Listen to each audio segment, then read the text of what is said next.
Hola, aquí estamos, una nueva jornada de Deleuze y Guattari Conexiones Maquínicas en este tercer ciclo.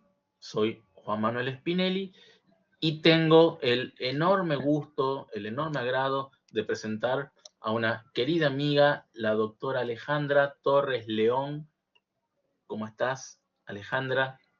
Hola Juana, muy bien, pues contenta y nerviosa, pero ¿Por emocionada qué? sin duda. ¿Por qué?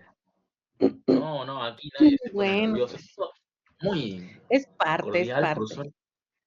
Es cierto, es cierto. Hay una parte de nerviosismo que no nos tienen que quitar. Es constitutiva. Sí. Pero bueno, es un gusto enorme tenerte con nosotros, Ale. Es la mitad del ciclo, nada menos, un punto de inflexión. Y bueno, es muy interesante el tema que nos preparaste. Muchísimas gracias. Si te parece, te presento primero y luego la palabra es toda tuya. Muy bien, va. Ahí vamos.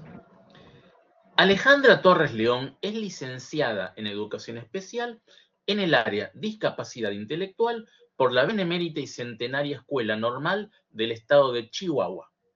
Además, se tituló como maestra en Pedagogía por el Instituto de Pedagogía Crítica y como doctora en Ciencias Sociales por la Universidad Autónoma de Ciudad Juárez. Es fundadora y subdirectora académica del Centro de Pensamiento Crítico Latinoamericano, CELAPEC. Integra también el Consejo Mexicano de Investigación Educativa y es miembro del Sistema Nacional de Investigadoras e Investigadores y forma parte del comité editorial de la colección Pensamientos Críticos del CELAPEC y la Universidad Autónoma de Zacatecas. Es autora de numerosas publicaciones especializadas en materia de educación, pedagogía e inclusión. Y hoy nos dará una charla sobre la temática que me parece que está buenísima, construirnos otredades desde territorios alternos. No puedo leer los paréntesis, pero ahí están y ya nos explicarás, Ale, de qué se trata. Bueno, la palabra es toda tuya. Claro que sí. Bueno, voy a tratar de compartirles algunas reflexiones que me han surgido. Son como reflexiones muy personales, ¿no? Que a veces tenemos quienes nos dedicamos pues, a leer y acercarnos a la filosofía. Son cosas medio extrañas, preguntas medio raras que yo no sé si todo el mundo se haga alguna vez en la vida o es que solamente la gente loca nos preguntamos ese tipo de cuestiones, ¿no? Em, bueno, pues así queda el título, ¿no? Construir o construirnos otredades desde territorios alter o alternos, ¿sí? El nos va entre paréntesis porque ya lo verán ahorita. Al final, yo espero que se comprenda un poquito más el título. Y bueno, voy a compartirles estas cuestiones que les digo que yo de pronto me asaltan, ¿no? Me asaltan estas preguntas como, ¿quiénes son los otros? ¿Por qué son distintos a mí o por qué son tan similares? ¿Por qué a veces la otredad se siente tan lejana y por qué otras veces se siente tan cercana? ¿Soy yo una representante de la otredad? ¿Y quién o quiénes asignaron esta condición de otredad? ¿No? Mi lugar de enunciación. Bueno, pues creo que esto es algo que no puedo dejar de lado en tanto que, pues toda investigación que se piensa desde la filosofía, desde la otredad, desde lo sentipensante, desde la singularidad, tiene que hacer visible el lugar de enunciación, ¿no? Mientras que esta visión positivista de la ciencia, del saber, de los conocimientos, intenta pasar por neutral. Aquí yo creo que el compromiso ético y político que tenemos quienes participamos de otras formas de investigación o de búsquedas, pues es enunciar desde dónde estamos hablando, ¿no? Y bueno, pues ya Juanma ya nos platicó un poco de dónde vengo, ¿no? Yo soy maestra de educación especial, tengo formación en pedagogía crítica, en el pensamiento crítico, y soy doctora en ciencias sociales, pero además he participado en la conformación del CELAPEC, que es un centro de estudios, de posgrados, con reconocimiento por parte del Estado. Pero además también soy mamá de 2 varones de 9 y 10 años, ahorita ya están por cumplir añitos. Y bueno, soy esposa, ¿no? Soy mujer, soy hija, tantos lugares de enunciación que ocupo, ¿no? Soy maestra, soy formadora de docentes. Ahorita estoy trabajando en la formación de docentes de educación inicial, entonces estoy muy cerca de estas primeras etapas, ¿no? De los primeros 1000 días de vida, ¿no? Entonces estoy acompañando a las estudiantes en su formación como maestras de educación inicial. Y entonces, bueno, entre estas reflexiones, les digo, yo no quería dejar pasar, enunciar mi lugar, ¿no? Desde dónde estoy hablando, cuál es mi posición. Y bueno, pues esa es, digamos, como mi posición, personal y profesional. Pero además quiero decirles que yo tengo un compromiso político. Yo tomo muy en serio mi participación como investigadora, porque estoy segura de que si el conocimiento, si los saberes que nosotros conformamos, configuramos, construimos, no sirven para eliminar las desigualdades, entonces sirven para legitimarlas. Y mi intención es precisamente deshacer las desigualdades, ¿no? Y entonces yo suelo acompañar todos mis trabajos de investigación, ¿sí? Mis textos que yo voy haciendo, mis reflexiones, como una denuncia. Y es así como inicio yo este espacio, ¿no? Voy a leer esto, aunque siempre les digo yo, ay, qué falta de respeto estar leyendo, pero digo, en el entendido en el que todas y todos quienes estamos acá presentes se supone que sabemos leer, ¿no? Pero bueno, voy a iniciar con esta lectura, ¿no? Que es también una forma de hacer visible mi lugar de enunciación. Y bueno, no es el mundo lo que me horroriza, sino el modo en que me devuelven su imagen. Por eso me presento desde un territorio alterno, no para representar a nadie, sino para hablar desde una grieta donde la locura se parece a la lucidez, donde la negritud resuena como origen y donde la indigenitud no es pasado, sino germen. Bueno, la otredad. Voy a hablar un poco de la otredad, pero ¿qué es la otredad? Pues la otredad socialmente se entiende por otredad como algo a lo que le falta, ¿no? Es decir, se enuncia la otredad, se enuncia al otro, a la otra, a partir de la carencia. Ahorita lo vamos a hablar con un poco más de detalle. A partir de la negatividad, el otro es algo que yo no soy, que yo no tengo, o el otro tiene algo que yo no. ¿Sí? La otredad se construye a partir de la negatividad y de una falta, pero de una falta no deseante. Mientras tenemos esta postura a partir de la cual la falta pues nos va haciendo movernos, ¿no? Nos va haciendo querer completar, querer llenarnos, querer consumir si quieren.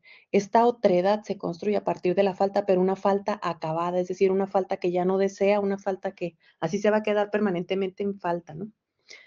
La otredad se construye también a través de jerarquías, es decir, por posicionar a unos grupos por encima de otros. Y de la marginalidad, es decir, de hacer a un lado algunos grupos, mientras que otros tienen el derecho legítimo de permanecer en el centro, ¿no? Bueno, aquí yo voy a utilizar, voy a empezar como unas reflexiones también, continúo más bien por unas reflexiones metodológicas, ¿no? Entonces yo he tomado esta noción del ensamblaje, que ha sido traducido como del agenciamiento, ¿no? Que es muy deleuziano este concepto, pero también yo lo he encontrado en Braidotti, en su libro de Metamorfosis hacia una teoría materialista del devenir, en Manuel de Anda, con este libro que se llama Teoría de los ensamblajes y complejidad social, y también en algunas propuestas artísticas como la de Betty Saar. En las artes, Betty trabaja con el ensamblaje y ella lo utiliza como un método de creación. Ahora, ¿en qué consiste esta cosa del ensamblaje? Bueno, pues el ensamblaje es un armado, yo lo pongo acá como un poco intentando, eh, digamos, dejar quieta esta noción de ensamblaje como un referente metodológico, pero no significa que ahí acabe, ¿no? O sea, es solamente un ejercicio que yo he hecho y un ejercicio temporal. Entonces, ¿qué entiendo yo por ensamblaje como camino? Ensamblaje como camino, es decir, ensamblaje como método. Y no se refiere solo al armado o ensamble mecánico o estructural, sino una composición provisional, por eso les decía que es temporal, de elementos heterogéneos, pueden ser materiales y expresivos, ¿no? Que entran en relación para producir un efecto, una función o una posibilidad. El ensamblaje es un constante devenir que se configura con la yuxtaposición no jerárquica ni lineal de elementos constitutivos. El ensamblaje es más un proceso permanente que una forma acabada o la búsqueda de un fin estático. Es decir, el ensamblaje deberá ser una conformación temporal, les decía yo, de una serie de elementos heterogéneos que participan en la configuración de algo. En este caso, pues yo ese algo que yo quiero conformar a partir del ensamblaje es la otredad. ¿Qué es eso de la otredad? ¿Cómo se forma? ¿No? Entonces, bueno, déjenme les comento que yo empecé a trabajar en esta noción de la otredad a propósito de, pues que yo he compartido mucha de mi vida profesional con niños y niñas con discapacidad. Entonces, es así como yo me acerco a la otredad. Descubro que la discapacidad es solamente una manifestación empírica de la otredad, que la otredad es un concepto muy abstracto. Y entonces empiezo yo a ver cuáles son otras formas de manifestación de la otredad. Y encuentro que hay, pues, algunas, ¿no? Que la discapacidad solo es una forma de otredad. Entonces empiezo a descubrir que todas estas formas de otredad tienen algo en común. Y bueno, tomo yo como pretexto intentar averiguar qué es lo que tienen en común estos elementos heterogéneos, todas estas otredades. Y entonces encuentro, por ejemplo, en este caso yo tengo acá 6 ejemplos, es decir, 6 manifestaciones empíricas de otredad, ¿no? Tengo aquí esta que simboliza la negritud, esta otra figura que simboliza la locura, esta otra que es la indigenitud, que se diferencia del indigenismo porque el indigenismo es el estudio pues, de los pueblos originarios, ¿no? Tenemos otra figura que ha sido secundaria y marginada, que es la mujer, otra que son las niñeces, y esta otra figura que es lo queer, ¿no? Que igual estas tienen que ver un poco con el género, pero bueno, les digo, está en conformación. Yo estoy compartiendo un ensamblaje en acto. Tengo algunas cosas y algunos elementos a partir de los cuales yo voy a constituir digamos, a develar cuáles son estructuralmente los elementos que van configurando la noción de otredad, pero pues está inacabado, por supuesto. Y bueno, si los vemos, si los estudiamos de manera profunda cada una de estas manifestaciones empíricas de otredad, tendremos un conocimiento pero fragmentado y aislado, es decir, estaremos en imposibilidad de comprender qué es lo que comparten, qué es lo que tienen en común, cuáles son aquellos elementos epistemológicos que le han dado forma, y políticos que le han dado forma a cada una de estas nociones. Y entonces mi intención es la siguiente. Verán, voy a compartir un poco por qué el ensamblaje. Yo les decía acá en la diapositiva pasada que el ensamblaje es una composición provisional de elementos heterogéneos. Aquí de lo que se trata es de armar una figura y hacer visibles ciertas cuestiones. Lo que yo quiero acá hacer visible es qué tienen en común estas otredades, ¿sí? Que son estos elementos heterogéneos.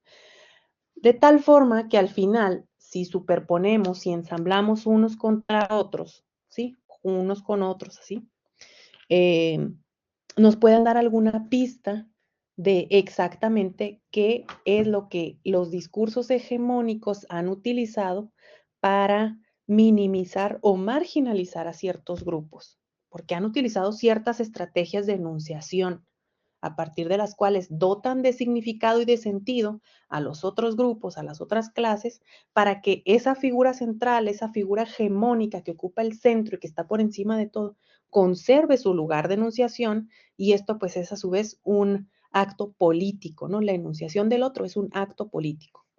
Entonces, ¿qué es lo que yo quiero hacer? Juntar todos estos. Quiero juntar todas estos elementos, estas otredades para ver qué hay detrás. Y mi intención es hacer algo así.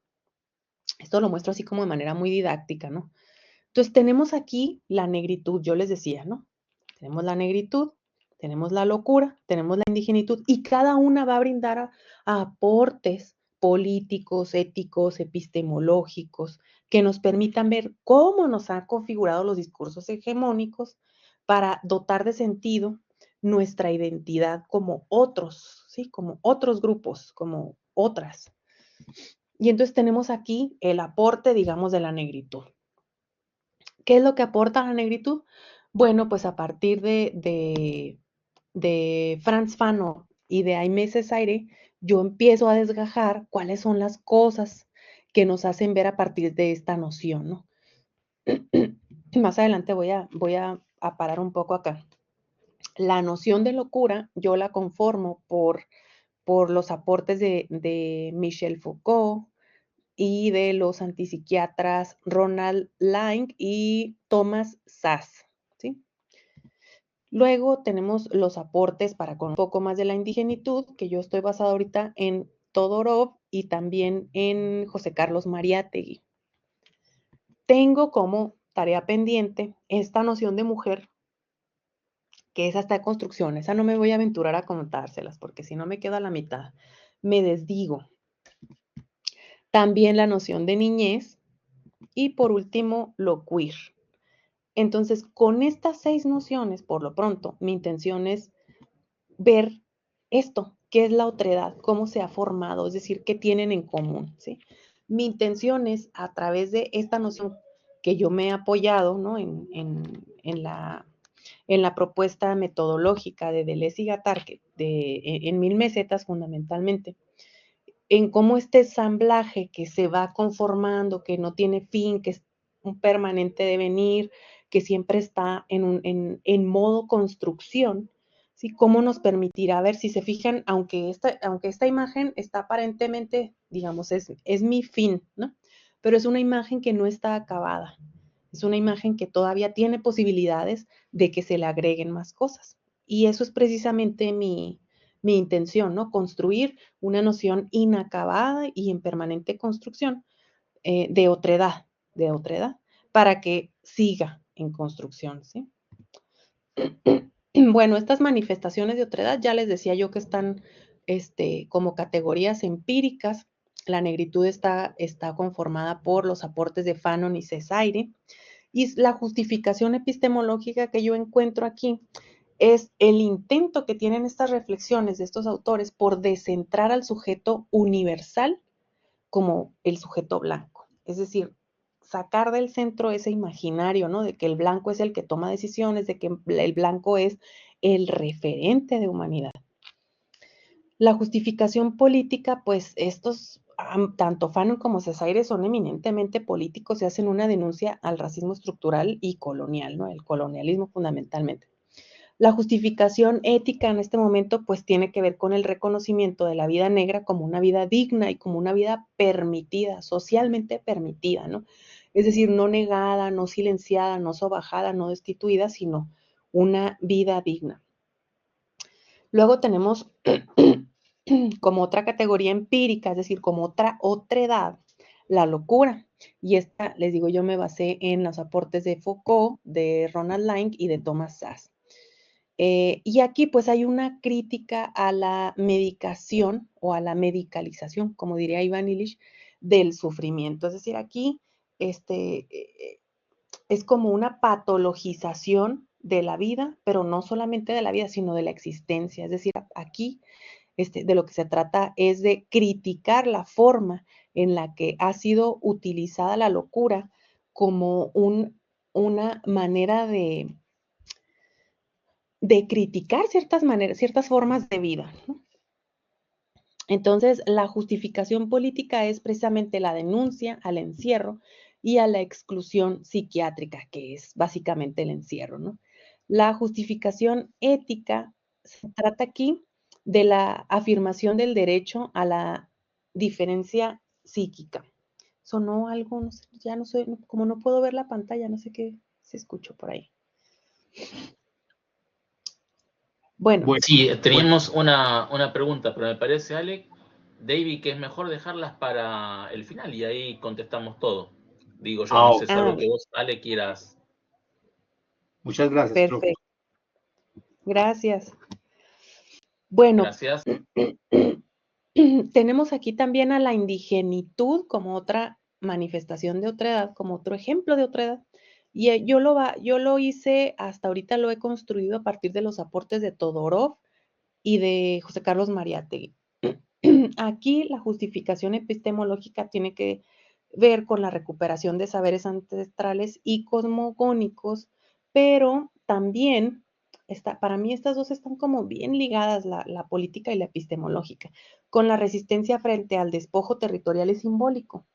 Esto tiene que ver con, bueno, la construcción de los indígenas ha sido siempre y digamos, la noción, el concepto de indígenas ha sido siempre construido en un acto de comparación, ¿no? Es decir, mientras Occidente tiene a América, le falta, ¿no? Es decir, le faltan leyes, le falta religión, le falta vestimenta, le falta, siempre está en falta, ¿no? Siempre se enuncia desde la falta. Y bueno, pues evidentemente a partir de Mariátegui, pues que Mariátegui nos da las herramientas para hacer una reflexión sobre la importancia que adquiere la tierra, ¿sí? La posesión de la tierra como parte de la propia identidad, pero ni siquiera es una posesión, sino la relación que establecen las personas con la tierra y a partir de la cual se despoja de la propia identidad si se despoja del territorio, es decir, persona, identidad y territorio es una misma cosa. Entonces, dice Mariátegui, si al indio le despojan de su tierra, le despojan de sí, le despojan de su propio ser, ¿no? Y bueno, estas implicaciones éticas tienen que ver con el respeto a las formas de vida no occidentales. Y luego, la otredad en ensamblaje. Aquí voy a estar un poco compartiendo también algunas reflexiones a las que yo he llegado, ¿no?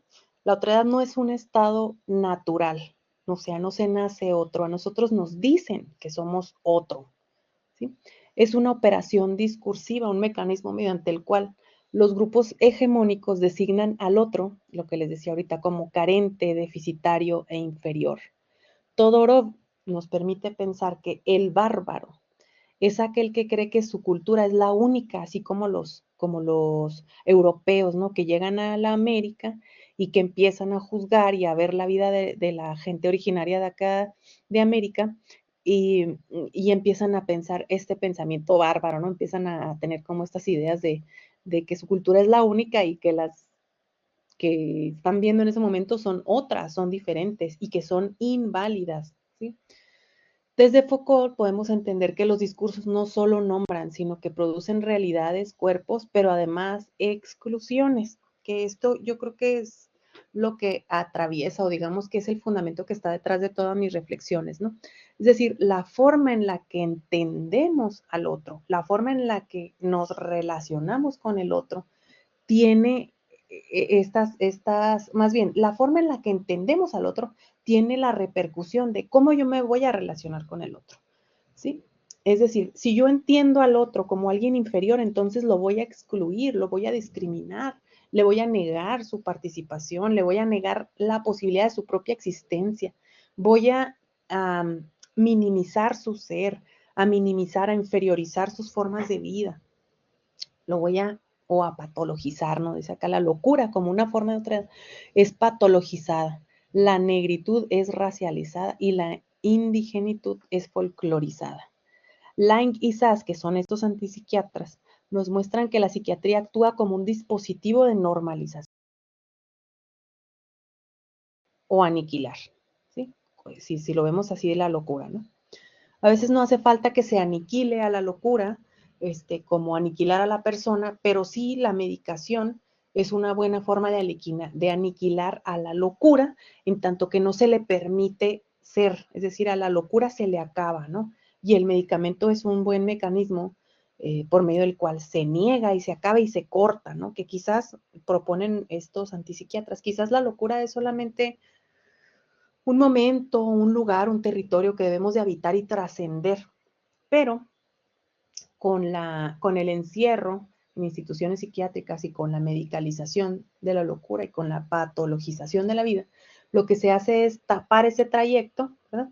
Entonces, al momento en el que se tapa, en el que se impide el tránsito por ese momento de locura, quizás, se impide también salir. Entonces la gente se atora en esa locura, ¿no? Es decir, se nos impide pasar por ahí, trascender, como si fuera nada más una etapa o un momento de la vida, como pues cualquiera nos puede pasar, ¿no? Entonces nos tapan esa locura y ¿qué pasa? Pues nos quedamos ahí atorados, ¿no? Bueno, Fanon, por su parte, denuncia la violencia epistémica contra los pueblos negros. Es decir, Fanon critica cómo los blancos van enunciando a los negros, ¿no? Y lo hacen mediante el lenguaje. El lenguaje es una trampa, ¿no? Tiene libros muy hermosos, Fanon, yo lo recomiendo, me gusta mucho. Y Cesaire también con su discurso sobre el colonialismo. Permite comprender que precisamente el colonialismo niega, ¿sí? Y se trata de que no niega tanto la cultura como la posibilidad de ser humano. O sea, el colonialismo te niega posibilidades de existencia como ser humano. No es tanto la cultura, sino las posibilidades de existencia, ¿no? Otra de las cuestiones es que frente a una epistemología occidental que separa y jerarquiza, yo propongo esto del ensamblaje como una metodología.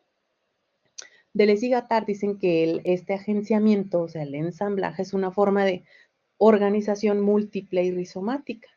Aquí mi intención es ensamblar estas formas empíricas de otredad, ¿sí? La negritud, la locura y la indigenitud.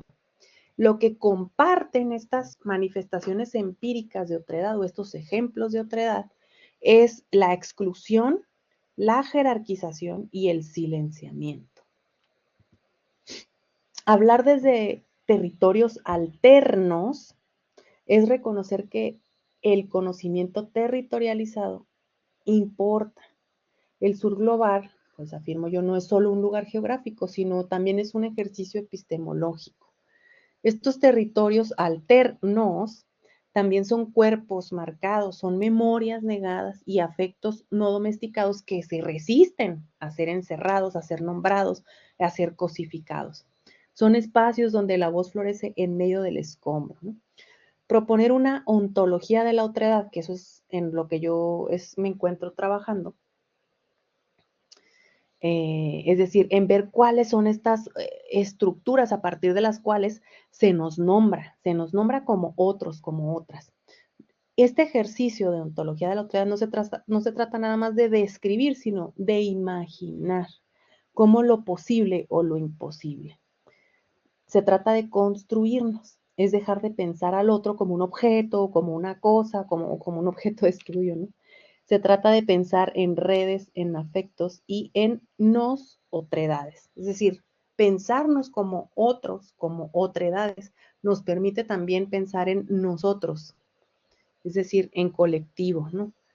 No se trata entonces de incluir sin transformar, sino de desjerarquizar los marcos de lo decible, de lo vivible y de lo pensable.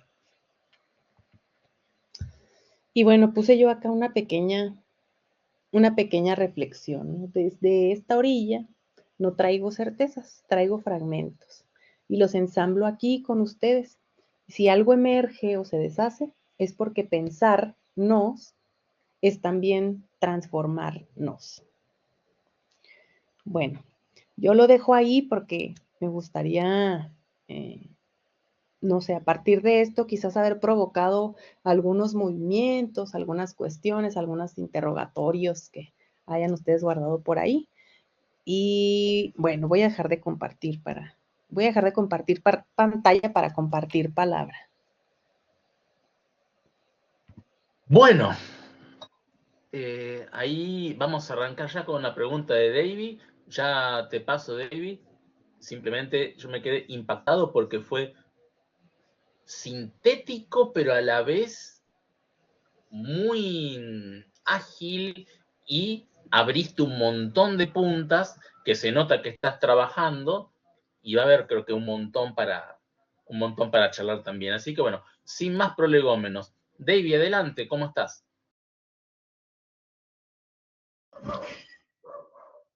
Prolegómenos, hermoso Can.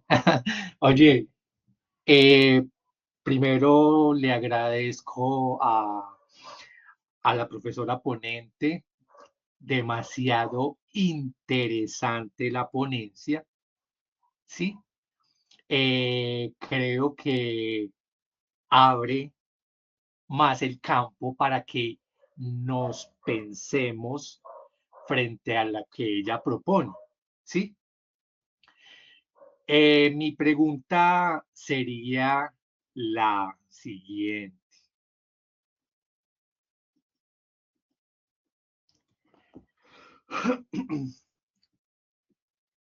¿Qué postura política y qué movimientos de resistencia se pueden crear desde la filosofía contra la patologización de la existencia? A lo cual planteo, ¿sí? Después de hacerle la pregunta a la profesora, debemos crear un movimiento político filosófico hispanoamericano en contra de la patologización de la existencia. Muchas gracias. Soy egresado de el programa de filosofía de la Universidad del Quindío, de Armenia, Colombia. Gracias.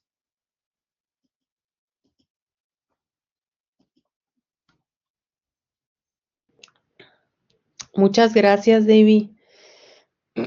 Fíjate que particularmente ese tema, bueno, todas estas otredades que yo les he compartido, las que ya las tengo más o menos avanzadas y las que aún no, eh, de alguna u otra forma me han atrapado en algún momento de mi vida. Este tema de la locura particularmente es algo que como que siempre me ha gustado, ¿no?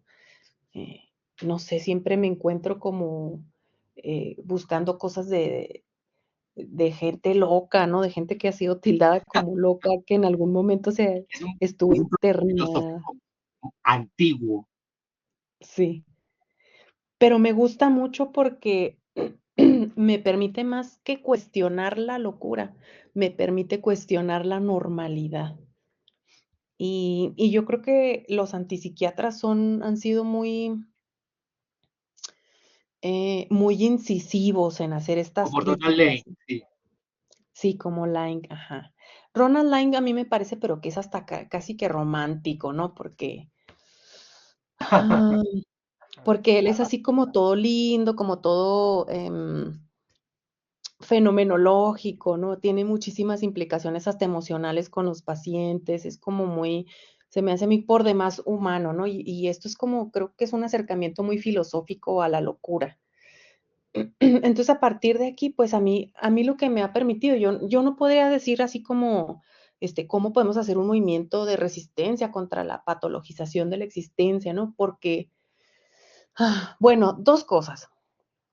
Primero, mm, yo no siento que yo sea eh, vaya, que mi voluntad vaya a bastar para generar un movimiento de resistencia en contra de estas cosas. Yo lo único que puedo hacer, y lo reconozco y tengo que reconocerlo, si no me voy a frustrar muchísimo, es llevar estas cuestiones y estas preguntas y hacerlas visibles, ¿no? Es decir, compartirlas y dialogar en los espacios a los que yo tengo acceso. Pero yo no podría decir como, hagamos un movimiento de resistencia, ¿no? Eso por una parte. O sea, mi voluntad no es suficiente. Y segundo, yo veo a la resistencia como un momento por el que hay que trascender, pero si nos estancamos en la resistencia, lo único que estaríamos haciendo es exaltar las particularidades de cada uno de los grupos otros, y eso implicaría negar posibilidades de encuentros. Es decir, llega un momento en el que los esencialismos se ponen por encima de cualquier otra cosa y entonces empezamos a competir a ver quién es más vulnerable, quién es más marginado, quién vale menos y entonces quién merece más reconocimiento porque ha sido más despreciado, porque ha sido más silenciado, porque ha sido aniquilado. Entonces, a mí me parece que no deberíamos hacer resistencia, sino lo que debemos hacer es precisamente un ensamblaje con otros grupos que han sido también marginados para hacer como pues vaya un frente, un bloque, o yo no sé, en contra de quién es o qué es lo que nos está marginando para acabar con esa forma.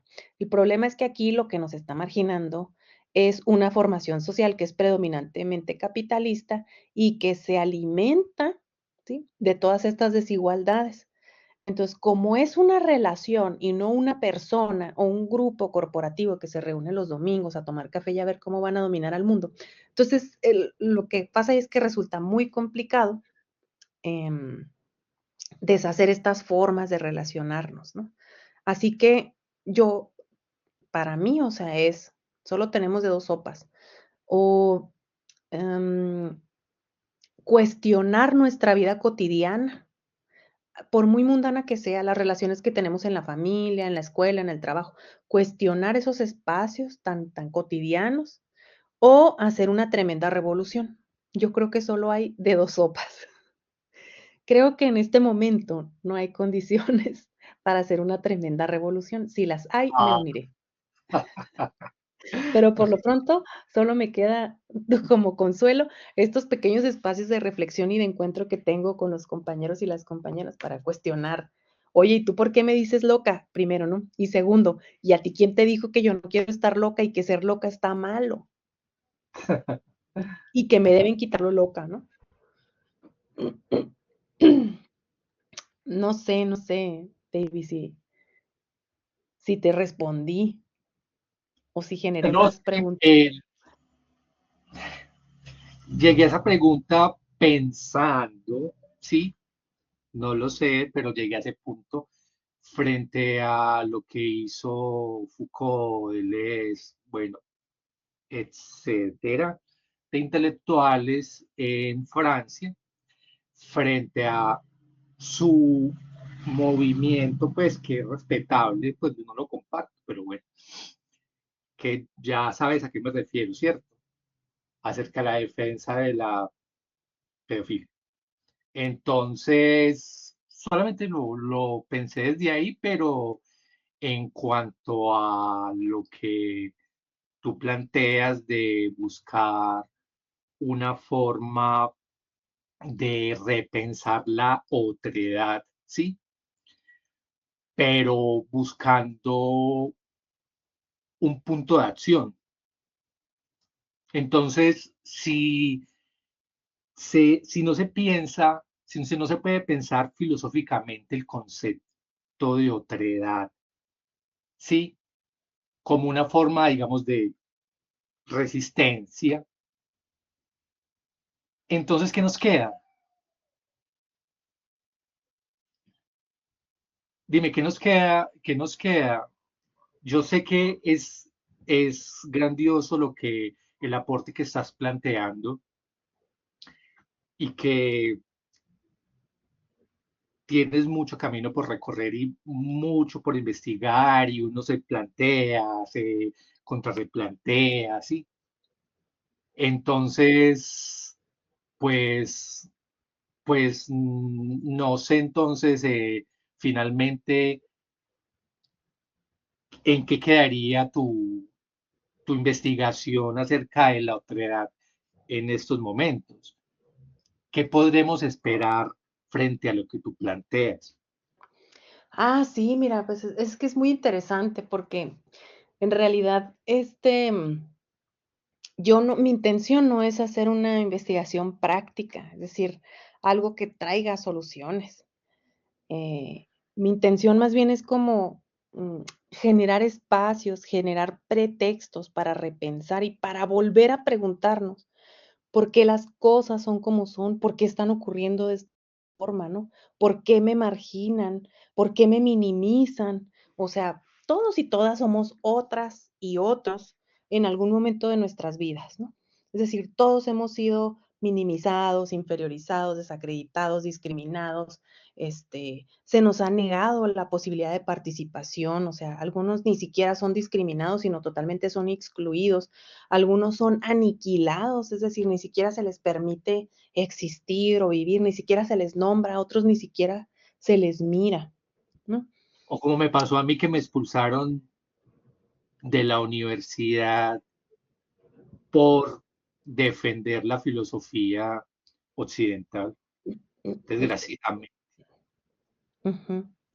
Sí, Sí, sí. entonces, Entonces, mi intención más bien es como preguntarnos y nunca invisibilizar, ¿no? Nunca callar, nunca silenciar el lado político de la enunciación. Es decir, cuando alguien enuncia, cuando alguien nombra al otro o a la otra, está haciendo un ejercicio de poder.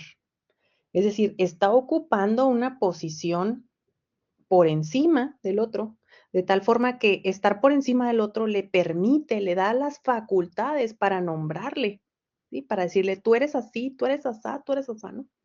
claro, porque es un Entonces, poder que nos coarta en, en nuestro vivir diario, ¿sí?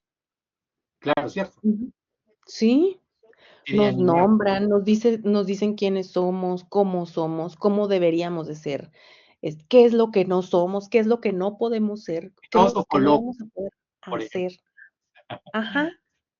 Sí, claro, o sea, o sea, es que en la vida diaria, en la vida cotidiana es eso, ¿no? Entonces, mi intención no es como, yo voy a resolver este problema, estas políticas públicas, ¿no?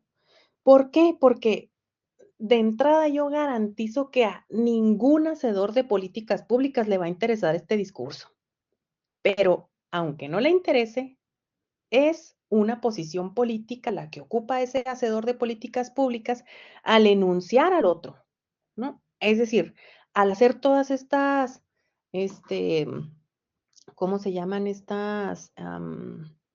Estas acciones afirmativas, todas estas leyes, la ley de la mujer, la ley de la persona con discapacidad, las leyes para no sé qué, las leyes para proteger a la infancia, las leyes para todas esas leyes, todas esas acuerdos secretariales o no sé cómo se llaman en sus países, son para tapar errores estructurales que no fueron, digamos, identificados desde el principio. Es decir, la ley se hizo para ciertas personas, ¿sí? A esas personas les va bien con esa ley, pero hay otras que no fueron contempladas. Para esas se hacen todas esas otras leyes, la de los pueblos originarios, la de los migrantes, la de las mujeres, la de personas con discapacidad, la de las infancias, la de los adultos mayores. Todas esas leyes están hechas para resarcir el daño estructural que se hizo cuando se escribieron las primeras leyes, ¿no? Entonces, eso significa que hay una disparidad ahí, hay desigualdades. La ley se hizo para alguien en especial. ¿Y para quién se hizo? Yo hacía un ejercicio a partir de esta reflexión con unas estudiantes, con unas compañeras, ¿no? De ahí de la escuela. Y les decía yo, bueno, pues vamos a hacer un ejercicio muy gramsciano, ¿no? Es decir, Gramsci nos decía que la clase subalterna es contraria a la élite, ¿no? La élite es la que toma las decisiones, la que tiene la sartén por el mango, y la clase subalterna es la que padece esas decisiones. Así que vamos a hacer un contraste, ¿no? Entonces yo les ponía, a ver, díganme todas las leyes secundarias o los acuerdos secretariales o todas estas tapos, estos parches, estos curitas, estos tapones que se han hecho para equilibrar las cosas, ¿no? Y entonces salieron todos estos grupos, que mujeres, que migrantes, que indígenas, que ancianos, que pobres, trabajadores. Así. Acá tenemos la ley del trabajo para los trabajadores, para proteger a los trabajadores. Significa que si hay una ley para proteger a los trabajadores es porque la ley mayor permite que el patrón abuse del trabajador. Entonces, ¿para quién se hizo la ley mayor? Pues para el patrón, ¿sí? Entonces, en este ejercicio, hicimos un ejercicio de comparación. Escribimos todas las formas de otredades, ¿no? Ya les digo, mujeres, esto y lo otro. Y del otro lado pusimos lo contrario. ¿Qué es lo contrario de mujer? Hombre. ¿Qué es lo contrario de anciano? Joven. ¿Qué es lo contrario de niño? Pues adulto, pero no tan adulto. Porque si eres muy adulto, eres anciano y ya no vales, ¿sí? ¿Qué es lo contrario de pobre? Pues rico. ¿Qué es lo contrario del trabajador? Pues el patrón. Y ahí sí fuimos dibujando esta figura. ¿Quién ocupa ese lugar central? ¿Quién está sentado en medio y quién es el que nombra a todas estas otredades? pues era un hombre occidental, católico, el patrón, no era trabajador, sino era el patrón, el dueño de la empresa. Sí, era rico, era casado, porque divorciado no. Ujú. Era blanco, no era indígena. Pues así empezamos a descubrir quién era la figura central, ¿no? Y a partir de esa figura central se construye todo lo que es otro. En tanto más alejado estés de esa figura central, eres más raro, más otro, por lo tanto eres más discriminado, más susceptible de ser silenciado, de ser aniquilado, de ser discriminado, de ser excluido, de que se te minimice, se te burle, se te inferiorice. O sea, de tal forma que si tú eres mujer, eres indígena y eres niña, híjole, ya tienes tres, ya estás bien alejada de la figura central. Entonces, en función de quién es ese sujeto que está en medio y que está nombrando, se construye todo el mundo, todo el mundo, todo gira alrededor de eso. Esa es una figura neutral, por eso les decía yo ahorita, yo les voy a decir quién soy, voy a hacer visible mi lugar de enunciación, ¿sí?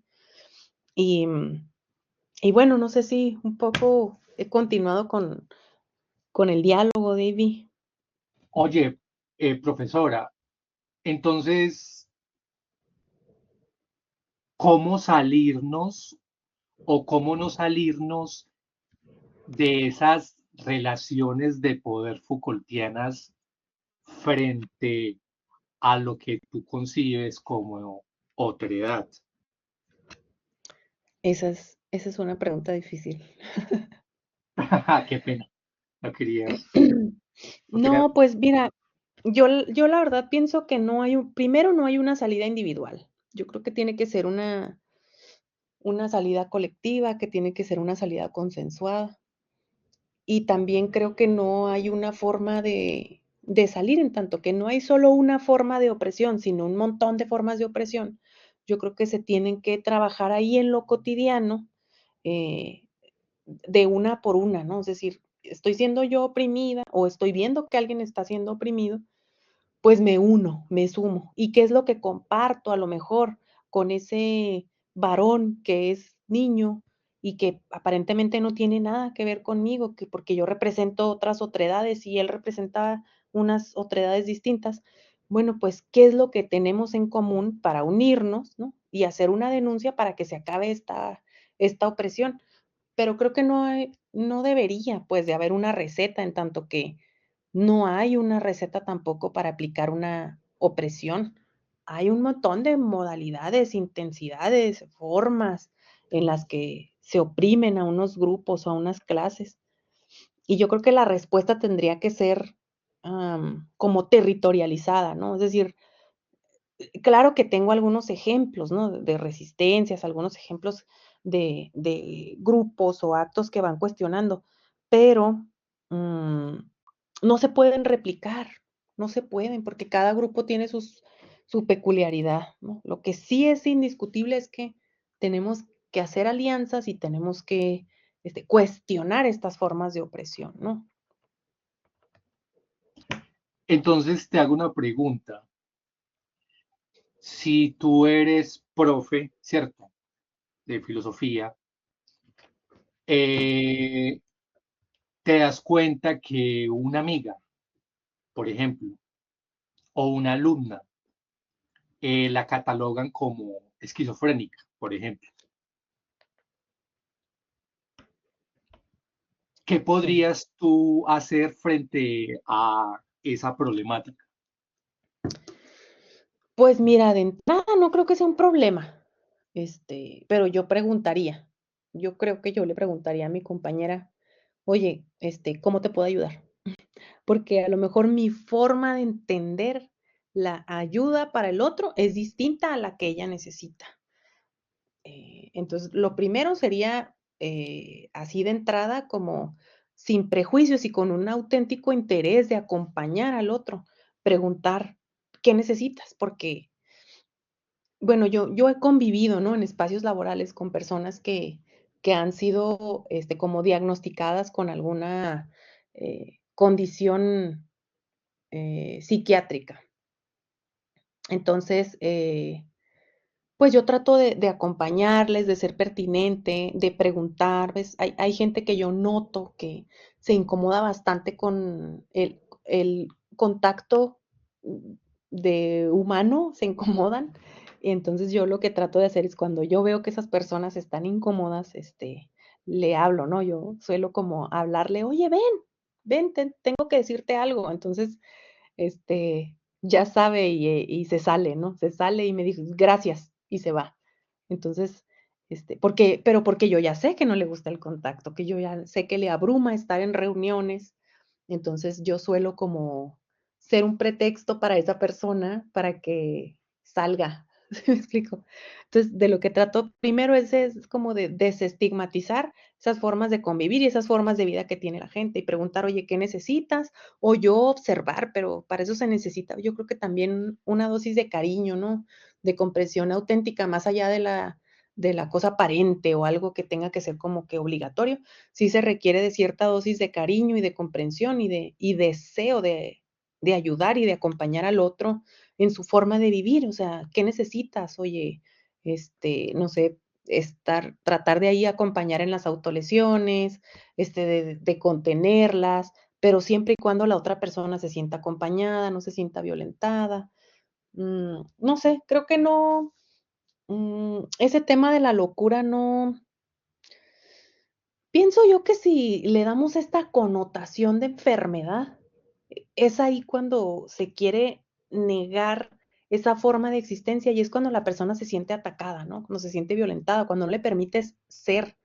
Evidentemente que esta forma de ser, eh, l tiene que, digamos, contenerse ante una violencia ejercida para los demás. Por ejemplo, no es como un pretexto que yo a mí me gusta golpear gente, por ejemplo, y ande por ahí golpeando a la gente, ¿no? O ande pegándole a los niños, por ejemplo.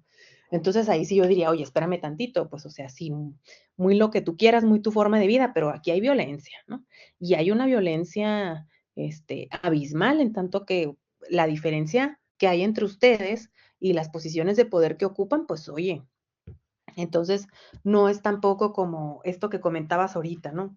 Este movimiento que hicieron en los 70, estas figuras como Sartre, como mismo Foucault, como Deleuze, que estaban de alguna u otra forma, ¿no? De manera explícita, ¿no? Apoyaron a la pedofilia, ¿no? Lo que pasa es que ahí, pues hay una opresión porque alguien ocupa una posición de poder. Es el tema, o sea, no es tanto, yo creo, el tema de la sexualidad, sino la posición de poder que se ocupa. Es decir, pues porque es una figura prominente, porque es una figura famosa, o porque tiene dinero, o porque es el profe, o por lo que tú quieras. Entonces, ahí hay un asunto de poder. Claro, creo que ahí ya habría que poner, eh, yo digo, como ciertas como precauciones, ¿no? O digamos un alto ahí, como que, bueno, pues entiendo que tú fuiste diagnosticada con esquizofrenia o algo así, pero esto que estás haciendo ya pasa por encima de los otros, ¿no? Está violentando a los demás. Y, y bueno, pues ahí la cosa. Yo es lo que haría y es lo que he hecho cuando me ha tocado eh, convivir con personas que han tenido como un diagnóstico de algún trastorno o algo así. Te recomiendo eh, investigar muy atentamente el libro de Michel Foucault, El poder psiquiátrico. Eh, la pregunta que te hice surge porque a mí me está pasando algo en particular, ¿sí? Eh, porque a mí me están etiquetando como esquizofrénico porque hubo un tiempo donde yo fumé pues marihuana. Pero entonces hay una diferencia entre la psicosis momentánea y la esquizofrenia, ¿sí? Sí, Eso es un problema de una palabra llamada prognosis, ¿sí? La prognosis en la esquizofrenia y en la psicosis no tiene una solución final, ¿sí? Aún siguen investigando, investigando, investigando, pero realmente no hay una solución a esa patología inventada porque es una palabra inventada, ¿sí? Sí, Bueno, pero igualmente valoro pues, eh, valoro mucho en cuanto a que en el medioevo ah, se abrían los cráneos porque creía pues que tenía un alma maligna y todo esto, y ya después entonces llegó la psiquiatría y se cuestionó eh, en el Renacimiento y adelante de cómo la locura se convertiría en un problema social. Sí, pues nada, pues como te dije, finalmente ya es un problema que habría que investigar mucho más frente a lo que se conoce como prognosis y que se debate a partir de se convierte en un problema frente a lo que conocemos de la palabra pronóstico.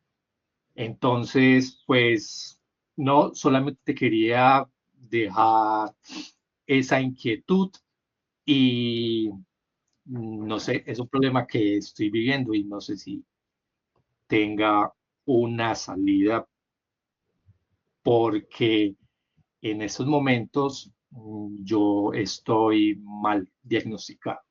Gracias. gracias, David. Pues Muchas fíjate que gracias. yo he leído mucho a Lang y a mí me parece que es muy humano.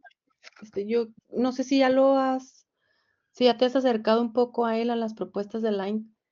Y a mí me parece como, mm,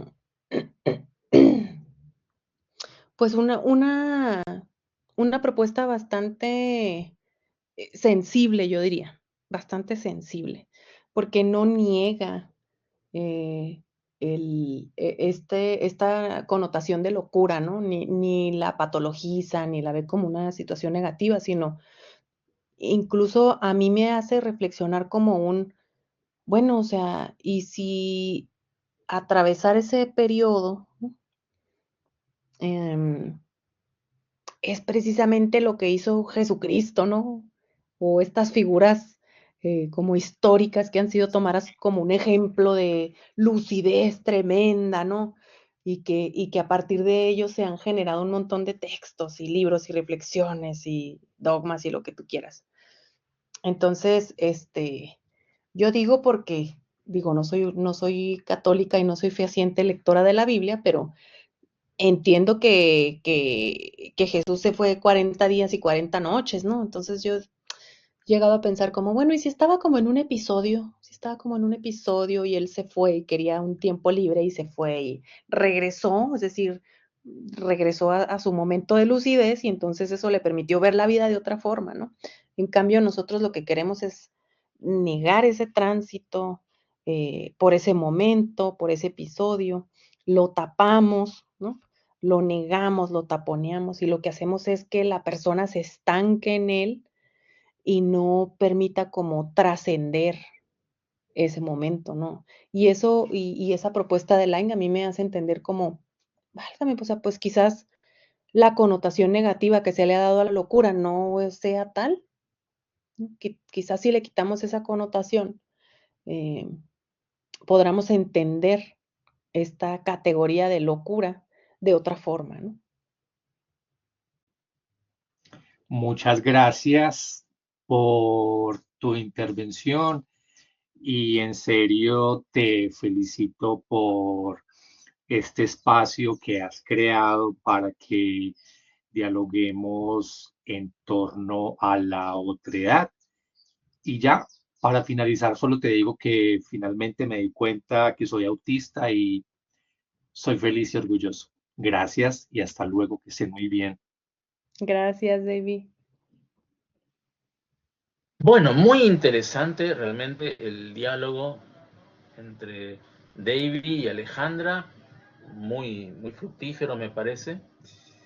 Eh, Quiero preguntar, a ver, si alguien más, ese alguien más sería Sigifredo, en este caso, quiere hacerle alguna pregunta a Ale. No sé si estarás ahí, Sigi, pero si estás, adelante. Tú comprometes, Juanma. Sí, ahorita No, hago yo sé, un yo sé comentario, que permítanme. Sigi es como el sol, que aunque no lo veamos siempre está, como dice la canción, él está ahí. Ah, ajá. Bueno, pero mientras tanto, mientras esperamos a Sigi, eh, yo venía pensando en muchas cosas, son tantas que bueno, que me va a costar un poco sintetizar. Una de las que más me preocupa es el tema de la inclusión-exclusión, ¿no? Porque, bueno, eh, creo que vos lo dijiste en algún momento, Ale, cuando hablabas de las leyes, que están ahí porque en cierto modo algo tapan, eh, algo están cubriendo o encubriendo o haciéndose mínimamente cargo de que hay una injusticia estructural. Y lo que uno querría es que esa injusticia estructural sea la que caiga, ¿no? Una vez se siente que con una ley no alcanza, no es suficiente. Por ejemplo, eh, no sé, las pensiones no contributivas por discapacidad son mínimas. Y claro, uno dice, bueno, es mejor que esté a que no esté, pero al mismo tiempo, esa pensión pequeñísima, pequeñísima, que en Argentina debe de estar ahora en menos de $250. 200, menos de $250 en Argentina es una insignificancia.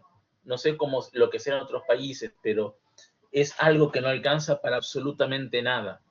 Entonces, ¿cómo nos posicionamos ahí? Sí, es bueno que esté, algo es algo, o decir, no, esto es tan insignificante que no alcanza para nada y encima, como está, parece que esa necesidad estuviese cubierta. Entonces entramos en una contradicción que es muy compleja.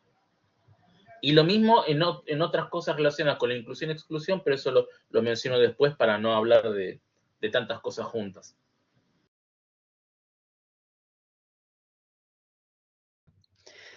Eh, claro, claro, que hay cosas que tienen que estar, ¿no? Y sobre todo yo creo que hay movimientos y hay gobiernos que se han encargado de tratar de eliminar las desigualdades. Pero igual yo pienso que son como, mm, es decir, son como actos de reparación que, como tú dices, no alcanzan. O sea, quizás pudiéramos decir que son medidas compensatorias, pero no son actos de reparación, es decir, no alcanzan a reparar el daño que han hecho. O sea, estructuralmente, aunque no esté en las leyes de manera explícita, está una desigualdad profunda y arraigada. Y estas medidas compensatorias pues se utilizan para intentar borrarlas, pero claro que no alcanzan. Y luego, a las personas que son normales les parece muchísima la inversión que se hace en este intento por disipar las desigualdades. Les parece muchísimo. ¿Por qué? Porque lo que buscan estas personas y estos grupos no es eliminar las desigualdades, es producir, acumular y consumir. Eso es lo que interesa. Entonces, en función de esas cosas, es que se le otorga valor a la vida. Entonces, si no produces, si no consumes, si no acumulas, pues tú eres un ser que no vale, ¿no? Y todo aquel dinero que no esté invertido en esta cadena de producción, de consumo y acumulación es un dinero desperdiciado. Así que cualquier apoyo que signifique un mínimo movimiento para eliminar las desigualdades que ya se producieron estructuralmente, les resulta incómoda a las clases hegemónicas porque, porque no se está utilizando para producir, ¿no? Para consumir y para acumular.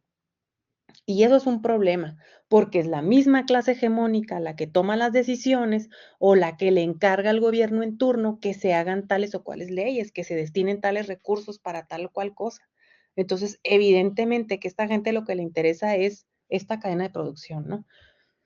Así que obvio que es muy complicado y evidentemente que necesitarían ser apoyos todavía más grandes y me refiero a apoyos que representen un asunto, pero material, o sea, es decir, estas reflexiones que estamos haciendo, claro que funcionan y todo, pero realmente sirven muy poco, o sea, necesitamos estar hablando de crear condiciones materiales para eliminar esas desigualdades. Si no estamos en condiciones de igualdad materiales, entonces no podemos hablar de igualdad, estamos en pura pifia, pura labia, puros sueños, puras reflexiones, puros diálogos. Claro que es muy lindo y es muy hermoso pensar, pero yo le decía a un compañero que él estaba trabajando sobre el tema de las identidades queer, ¿no? Y me parece a mí un tipo brillante. Yo decía, ¿por qué esa mente está trabajando en eso? O sea, ¿por qué estamos atorados hablando de esto cuando tendríamos que hablar de otras cosas más importantes? O sea, ¿por qué estamos hablando de esto? Porque socialmente nos tienen atorados. Tenemos que estar discutiendo que somos personas importantes, ¿no?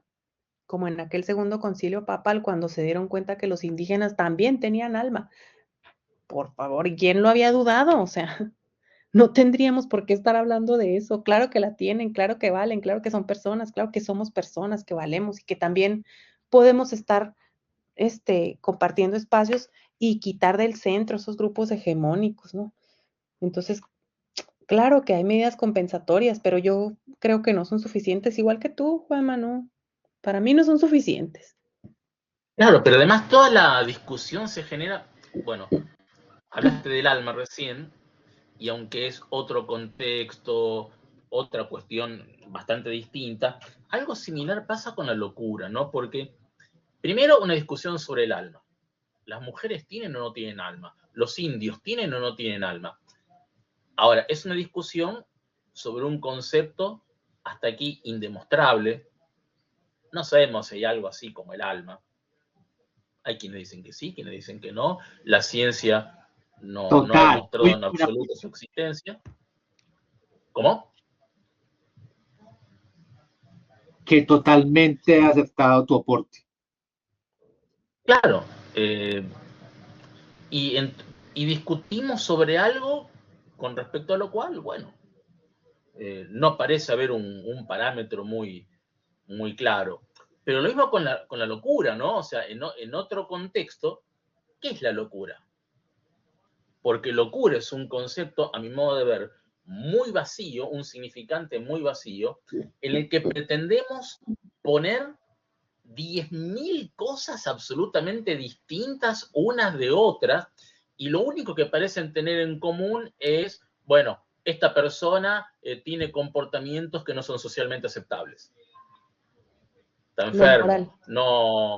no está apto para soportar el ritmo de la rutina diaria, para asumir responsabilidades, etcétera, etcétera.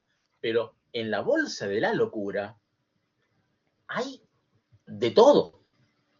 Y no nos cuestionamos nunca. Hay un meme que circula por ahí, yo lo he visto en Facebook, supongo que también está en Instagram, eh, que me parece muy interesante, eh, que tiene como protagonista a Bukowski, el querido Bukowski, ¿no? Muy poco respetado, lamentablemente, por los que dirigen los medios académicos, por la gente seria del mundo académico, porque, bueno, Bukowski, todos creo que sabemos un poco acerca de su vida, era alcohólico, no era precisamente... Hedonismo extremo, el hedonismo extremo.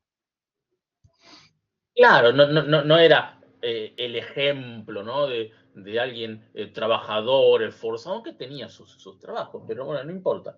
No es una imagen muy respetada, insisto, lamentablemente, pero eh, este meme, este meme eh, es muy interesante porque ahí, bueno, toman un pasaje de Bukowski que ahora no recuerdo exactamente de qué libro es, pero donde él cuestiona la mecánica de este mundo en el que vivimos. Entonces dice, ¿a quién le puede gustar? Algo así como, ¿a quién le puede gustar?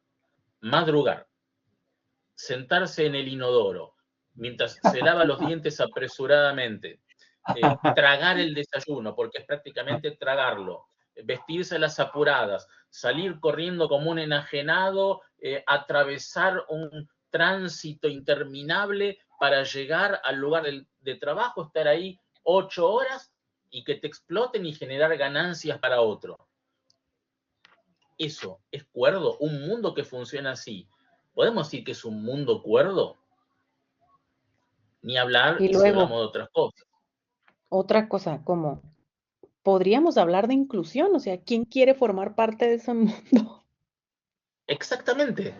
Entonces, yo creo que en realidad, voy a decirlo de una manera muy elemental, ¿no? No me critiquen, por favor, critíquenme todo lo que quieran, pero yo creo que es el mundo el que está loco, el capitalismo es loco, y lo que señala como loco, en realidad, es aquello que a lo cual no pudo someter a su régimen de locura estructural. El que se resiste o el que no resiste, que es otra cosa distinta, el que se quiebra, el que se rompe, o el que se planta, bueno, eso no va. Vaya de un modo u otro a la bolsa de la locura o de quién sabe qué otros desechos. Bueno, nada, pero Oye, bueno, sí, frente a sí, sí. eso, me hiciste acordar de una película estadounidense.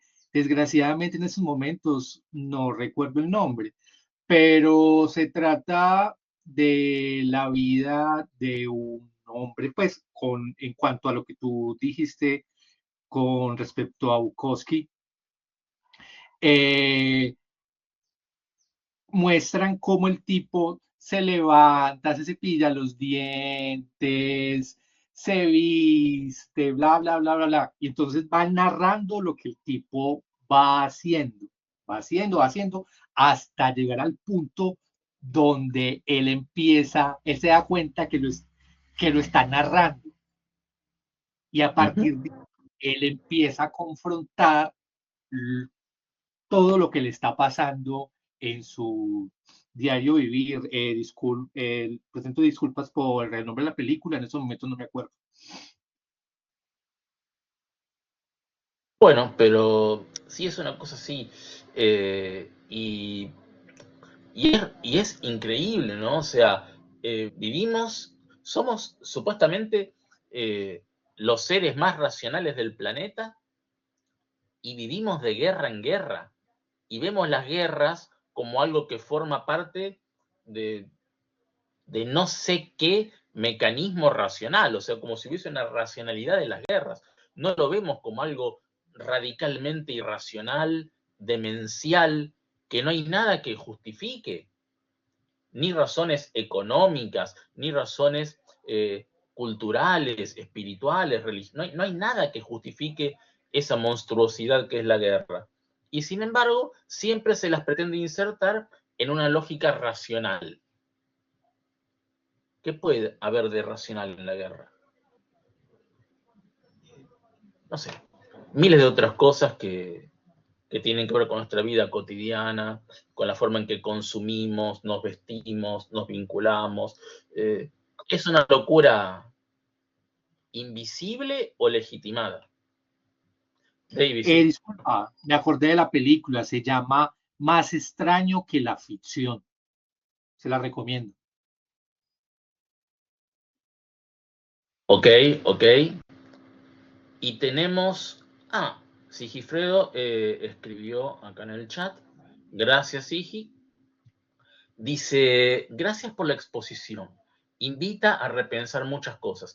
Una cuestión clave sería cómo generar agenciamientos y devenires capaces de elucidar y crear nuevas relaciones y territorios en y desde esas alteridades disidentes y cómo trazar vínculos no hegemónicos. Agenciamientos, lindo concepto ese, eh, y devenires también, ¿no? Que permitan crear nuevas relaciones y territorios, y a la vez, bueno, el trazado de vínculos no hegemónicos. Bueno, creo que un poco para ese lado rumbeabas, ¿no, Ale? Más o menos ahí ibas encaminada. Sí, pues más bien la idea es, mi idea es esa, ¿no? O sea, como, ¿qué tienen en común la noción, o sea, el concepto de negritud, el concepto de locura, ¿no? Y el concepto de indigenitud, pero ¿qué tienen en común estructuralmente? O sea, hay unos discursos que le han dado forma a estos grupos, a estas identidades. ¿Y qué es lo que tienen en común? ¿Qué es lo que comparten, no? Pero yo les decía, mi intención es hacer como un ensamblaje precisamente, ¿no? O sea, un constructo o una nueva noción, pero en devenir, o sea, en permanente construcción, permanentemente deseante, digamos, de incorporar nuevas otredades para encontrar y para darle sentido a esta noción. Y la intención es finalmente preguntarnos, bueno, ¿cómo los grupos hegemónicos o cómo la figura central nos va nombrando para hacernos menos, para inferiorizarnos, para marginalizarnos, ¿no? Y, pues, se espera, ¿no? Yo esperaría que develar todos estos mecanismos de, de enunciación nos sirva pues, para no permitirlos, para no permitir que continúen, para denunciar. Y ahí, Ale, si retomamos esto de inclusión-exclusión, eh, yo estoy notando algo que no sé si es lo mismo que notas vos, pero hay como una inclusión muy forzada de ciertas minorías, que en realidad diría ni siquiera es una inclusión. Son como estereotipos que circulan, se difunden por películas, series, redes, y que supongo que las personas que están involucradas directamente lo deben de ver como una falta de respeto. Por ejemplo, la negritud, por poner solo un ejemplo. Incluimos negros en nuestras películas, vaya, que somos muy abiertos, los blancos incluyen a los negros, pero ¿cómo? A veces de maneras absurdas y ridículas. Por ejemplo, ahora está muy de moda, ves una película y de repente hay una pareja, oh, decís, qué interesante, hombre negro, mujer blanca, perfecto, bien, rompe con un... Pero de repente ves otra película y lo mismo. Y otra serie y lo mismo. Entonces decís, acá hay otra cosa. Acá hay un estereotipo que responde a un estereotipo, pero que es un estereotipo aún peor, donde se pretende demostrar, ven, los negros tienen parejas blancas y a la vez, ven, las mujeres blancas, no, se fijan en hombres negros, con lo cual es una doble falta de respeto a los negros, a las mujeres blancas. Es la creación de un nuevo estereotipo que pretende, a mi modo de ver, que con eso somos muy inclusivos, hacemos lugar a las diferencias. Lo mismo cuando se pretende incluir, entre comillas, a personas con discapacidad, etcétera, ¿no? Nos saluda Sigi. Saludos, Bye, saludos, sí. Sigi. Pero, digo, eso a mí me parece que es grave, porque genera una ilusión de inclusión, pero digitada desde, no desde el guión de la película, hay como una especie de meta-guión que atraviesa todas las plataformas. Hay que poner esto, hay que incluir aquello, pero siempre en un formato, siempre siguiendo una receta. Y eso yo creo que es ofensivo para todos los que de un modo u otro formamos parte de alguna de esas minorías. No sé, te paso la pelota. Sí, claro, es como el ejemplo este que yo pongo de esta chica con síndrome Down que ha sido eh, admitida, digamos, en los desfiles de Victoria's Secret, ¿no?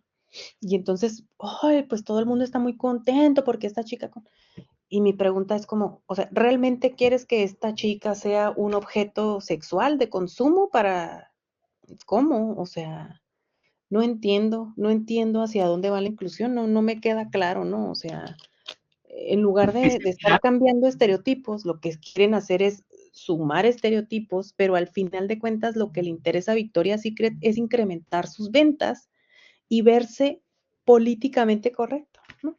Al final de cuentas es un negocio. volviendo el morbo un negocio, así tal cual. Claro.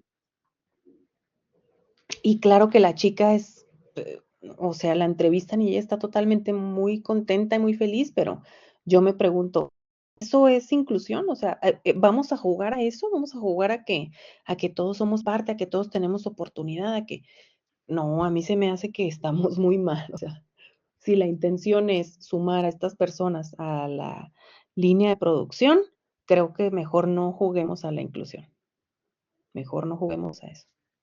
Absolutamente, porque además las personas con discapacidad o las personas que pertenecen a una minoría racial o bueno, o cualquier otro grupo son muy diferentes y viven vidas muy diversas, muy distintas unas de otras.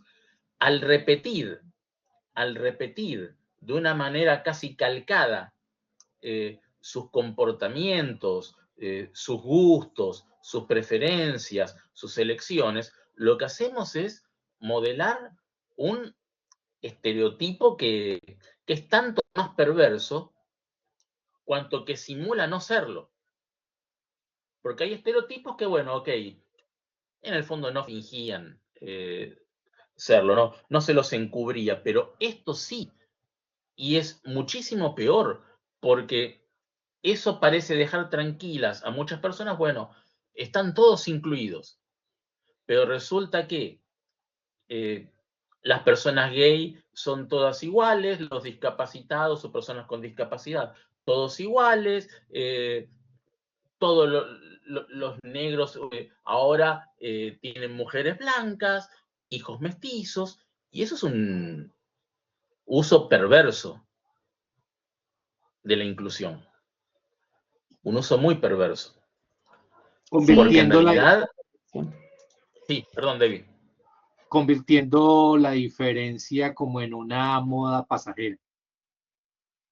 Sí, aparte, estereotipar la diferencia es anularla como diferencia. Es anularla como diferencia. Eh, y estamos sometidos a contradicciones permanentes que son difíciles de resolver.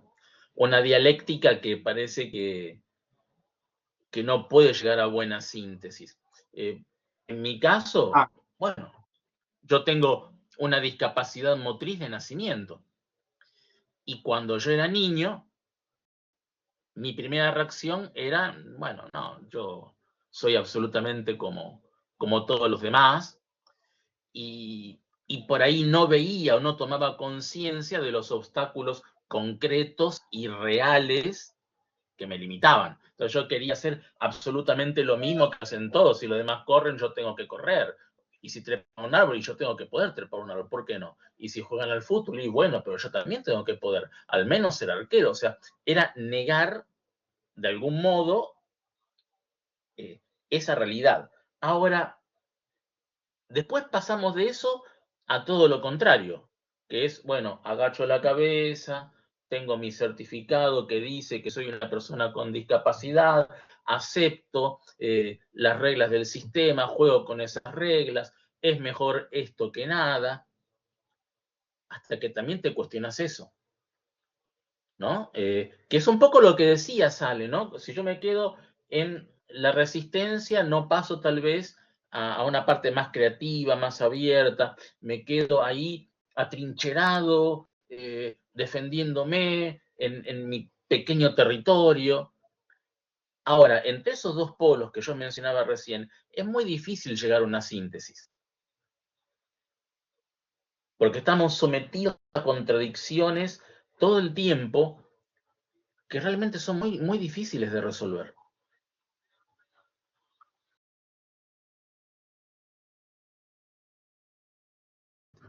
Sí, pero yo pienso que, te digo, lo que le decía ahorita a David, ¿no? O sea, no se trata de encontrar una respuesta y una solución rápida, porque esto no es un tema como de pragmatismo, ¿no? Porque cuando se trata de buscar una respuesta rápida, pues surgen proyectos que la gente se inventa para quedar bien, ¿no?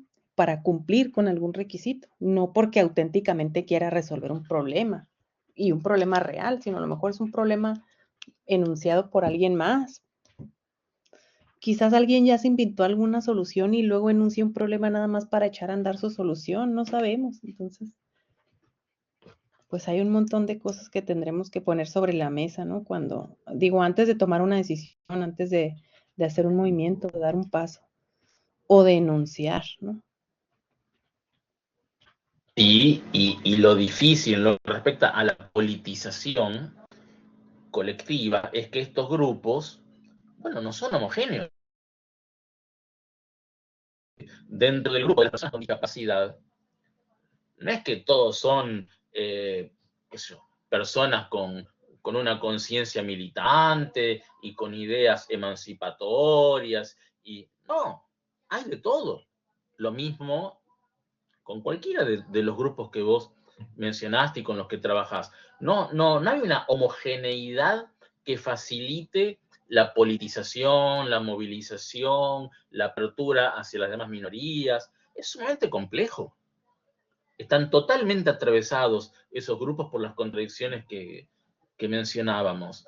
Entonces, no es tan sencillo el armado colectivo, ni dentro del grupo, ni a la hora de vincular unos grupos con otros.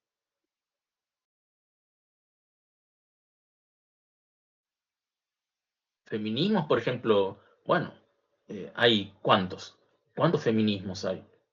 Hay muchísimas ramas y algunas en conflicto, ¿no? Unas con otras. Si admitimos a las personas trans, si no las admitimos, bueno, si, si tenemos una lógica de clase o si no la tenemos, no es sencillo.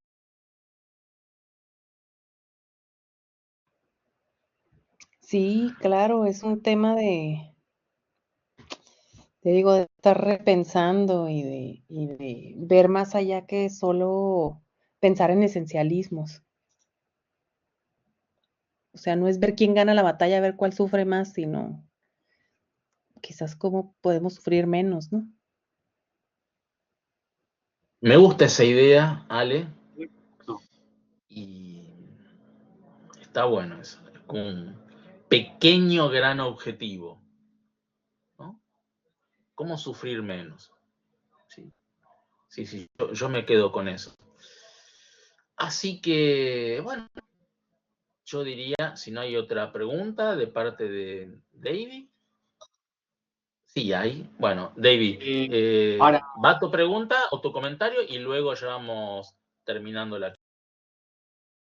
sí, no.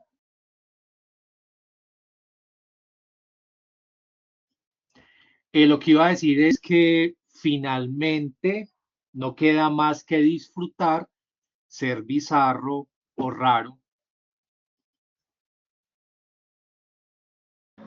Está bueno eso, me gusta, me gusta. Va de la mano del sufrir menos, ¿no?